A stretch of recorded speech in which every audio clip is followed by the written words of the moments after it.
If you've been following DiveBomb for a while now, we do interviews with drivers all around the world, being in different series, but this should be the first interview going up on our YouTube channel. And I would ask you to guess the interviewee, but you probably already read the title. So our first guest is Canadian GB3 driver Nick Gilkes. So how are you doing, Nick? Yeah, I'm good, thank you. How are you? Yeah, I'm all right, thanks. You've been getting up to much recently? Yeah, just a bit of sim work, bit of testing yesterday at SNET, preparing for all the race weekends. Every week is getting ready for the next one. So Is it busy in your life at the moment? not too bad now because school's just ended, but between going to the gym, sim racing, and then I don't do particularly much testing because of my budget, but it's not too bad. And then obviously when the race weekends come up, it's quite busy because 4-day race weekend. Yeah, excellent. Well, let's not mess about. So you're Canadian, so you didn't start your racing career here in the UK. You started over in Canada, and you had multiple years of karting, and then you jumped into Formula Ford style racing. So Toyota 1600 and F1 1600 Canadian championships. Would you say that your first year went better than you expected in cars, or was it all kind of planned out? Yeah, I would say it went a bit better than expected. Being a rookie in Canadian 1600, nobody really ever wins it in their first year. I think only 3 or 4 times a rookie had won the series. So it was sort of expected I'd be around 5th or 6th. Obviously, the plan is always to win from a driver's perspective, but you never really know what to expect. So obviously coming out of a season with 2 championships was unbelievable. Yeah, that sounds pretty good to me. So was that year the kind of, not your breakthrough year, but was that year the kind of year that you decided that you wanted to go into things, or would you decided that when you were doing karting? Well, I think when you're in karts, you're always thinking about the next step up, and it's the same when you're doing 1600, or now that I'm doing British F3, you're always thinking ahead. It's not always attainable that you'll get there, but you always want to do the next step. So you're always planning, what do I need to do to get here? What do I need to do to get there? So it is something I've been thinking about for quite a while. Overall, racing has been my passion for a long time. So was the transition to single seaters quite fluid, or did you consider other options like GTs or kind of regular touring cars? Single seaters was always the plan. It was a bit messy because in 2020, I was meant to do Formula V, and then because of COVID, that sort of got shut down, and so I stayed in karts for another year, and then I stepped up to 1600, but I'd never really thought of doing GT racing. It seems good, but I still have the dream of making it to F1 at the moment. So that's sort of the route you take. Cool. Yeah. So speaking of the kind of conventional route, your sister Megan took the slightly more conventional route when we moved over to the UK in jumping into GB4, but you kind of missed a step on the ladder. You went straight to GB3. So was that kind of a more difficult transition from something like Formula Ford? Yeah, I would say so. It's such a big step from 1600 up to GB3, just because slicks and wings, and the car is so much faster. Around somewhere like SNET, my guess is you'd see something like 20 seconds between the 2 cars per lap.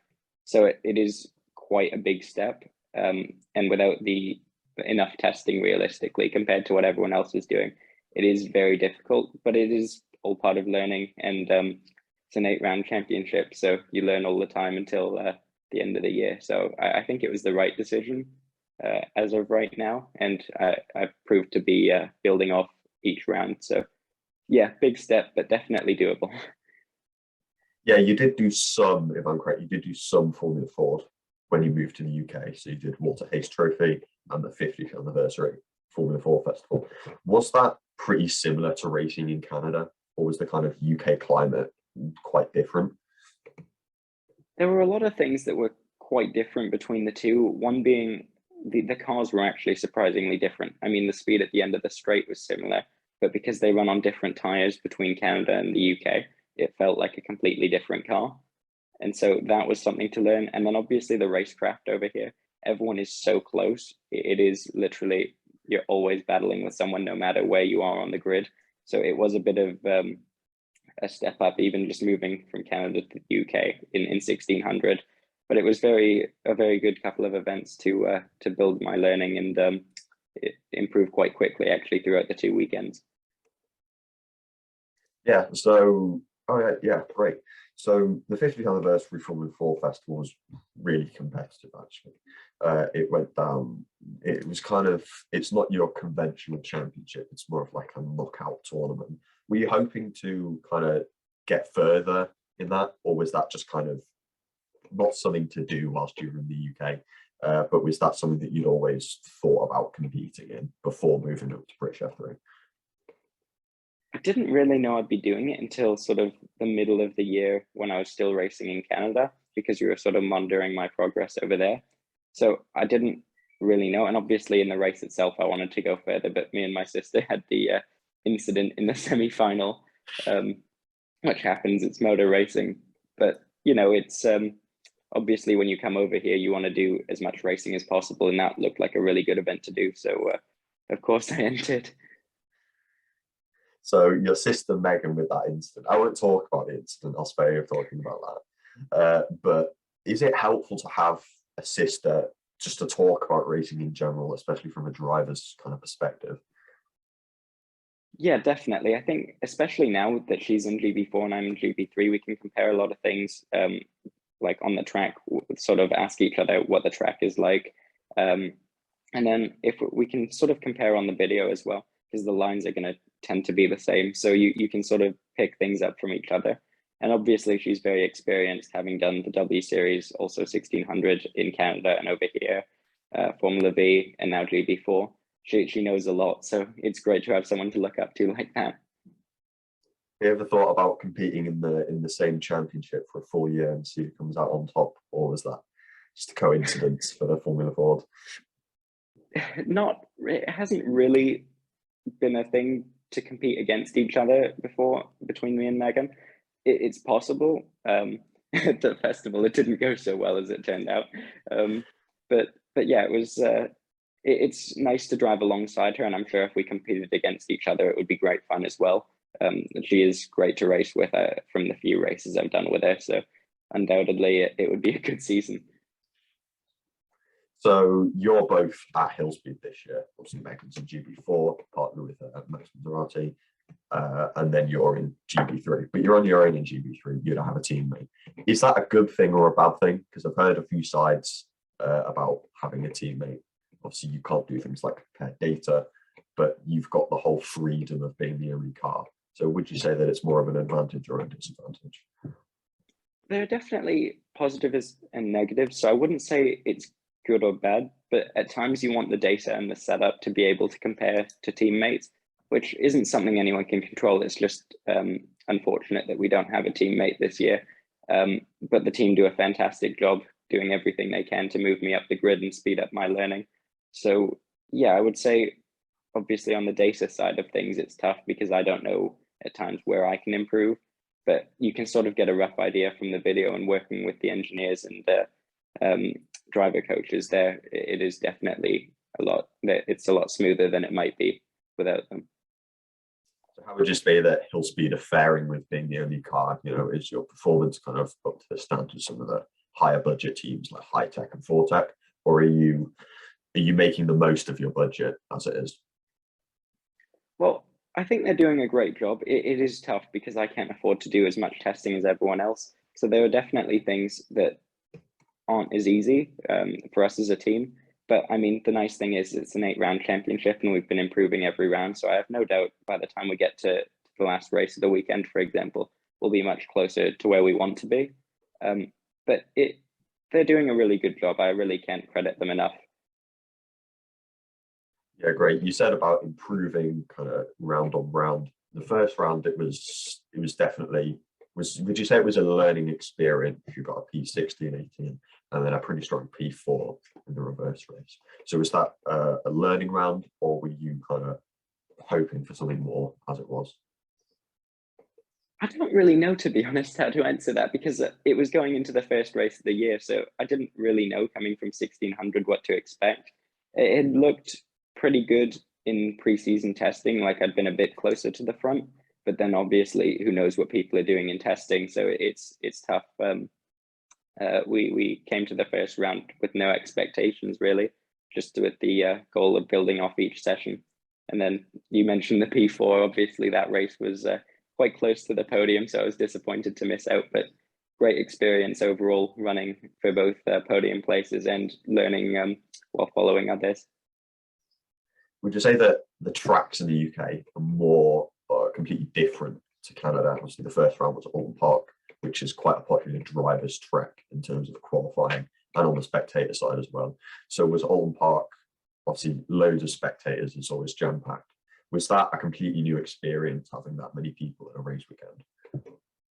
Well, there were a few races in Canada last year where there were quite a few spectators, like I did the Grand Prix Trois-Rivières, which is a street circuit in Quebec, which had actually quite a surprising amount of spectators, which was incredible. And then from track to track, I mean, you take individual corners as they are, and you can sort of compare them to other ones. So the circuit itself obviously is really old school at Alton. A single mistake is so costly there. So that was not new, but it was something to be considered when going there. And yeah, overall, it is a fantastic experience racing in the UK. The circuits here are just so incredible and have so much history. You just missed out on the podiums. You mentioned Alton Park, but I can just see that trophy in the background there that you got at Silverstone. So you definitely seem to be happy about that P2 that you got in race 3. Was that quite rewarding, or because it's your first year getting a podium? Obviously, it is the reverse race, but you still have to be very consistent in the 18, 20-minute races that there are. So was that P2? How did it feel just finally getting a podium in a very well, series? it was really nice because, again, it's, as you just said, it's really competitive. So racing against the likes of some of the drivers in the series who have done so much and who are just really good. It's amazing to get this sort of result and finish as high up as second. Actually challenged quite hard for the win in that one. It didn't quite come off. I think I was 4/10 behind at the line, but Kian, who won it, drove a fantastic race. And so I was really happy to just get a podium, get that first podium out the way.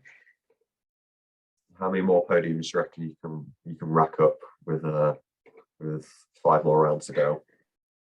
I don't know, to be honest. It's tough. It's like I've started to get, obviously, it didn't show at Donington because of the suspension failure in qualifying, but I've started to improve quite a bit. So I don't think I'll be qualifying quite as far back to make the reverse grid races mean I start at the front.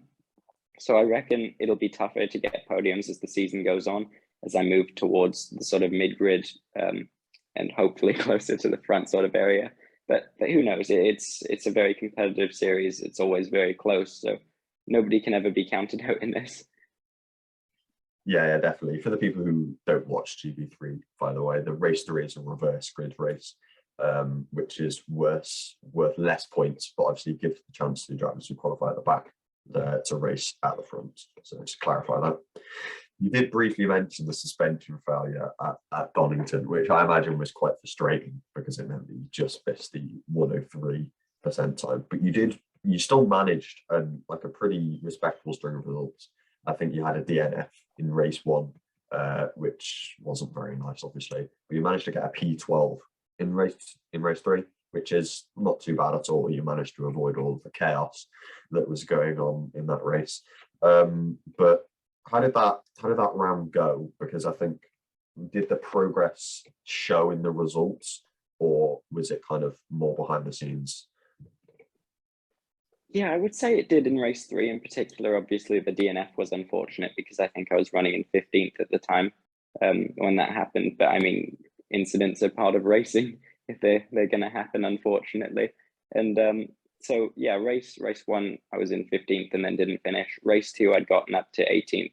And with how competitive and how close the grid is, overtaking is very difficult, especially when you consider the amount of downforce. So to move up 4 spots in that one was pretty respectable, I thought, as well. And then obviously the 10 places gained in race 3 was quite sudden. and the pace actually wasn't too bad in that one. Given who was around me, I was actually holding on to them quite well. So it definitely showed some signs of improvement, and because of the results, it might not show it just on paper, but it definitely is there when you look into it. So do you reckon you mentioned that you've been improving round on round. How far do you think that can go throughout the season? So by the last round, do you reckon you'll be qualifying on pole, or do you reckon you'll be higher up the mid pack? Well, I hope so. I mean, you can never really tell with such a series. Everyone is so close. Like, for example, if you find 2/10 at Donington Park, that can be life-changing. It's really quite impossible to predict when the grid is just as close as it is. So who knows, to be honest. Okay, so you've got 5 more rounds of GB3 this season. It's quite a long season because you've got 8 rounds with 3 races in each weekend. But looking kind of past this season, are you aiming to do another season of GB3? Obviously, it highly depends on things like budgets and such. Or are you looking into different series as alternatives? Well, I would like to do GB3 again. I think budget will probably be the defining factor in that. I hope I can do another year, because I've really loved every second of this year so far, and it is really great to be a part of such a great series. So I would love to be back. It's tough to tell this early on in the season. Obviously, sponsors have helped me be here this year, and hopefully if I can find a few more sponsors for next year as well, I can return, but who knows? Fair enough. And so if you're doing GB3, obviously the obvious kind of single-seater path would be GB3, F3, F2, F1. Is F1 what you are aiming for, or are you just kind of hoping for a general career in motorsports? Well, F1 is always the dream as a little kid, isn't it? So I think, yeah, that's still the dream now. It's a bit obviously unattainable at times, and seems almost unimaginable to make it there, especially when you consider there are only 20 seats on the grid. But I would say that is still the dream. But any sort of career in motorsport, I would love it. It is just a small community, but so great.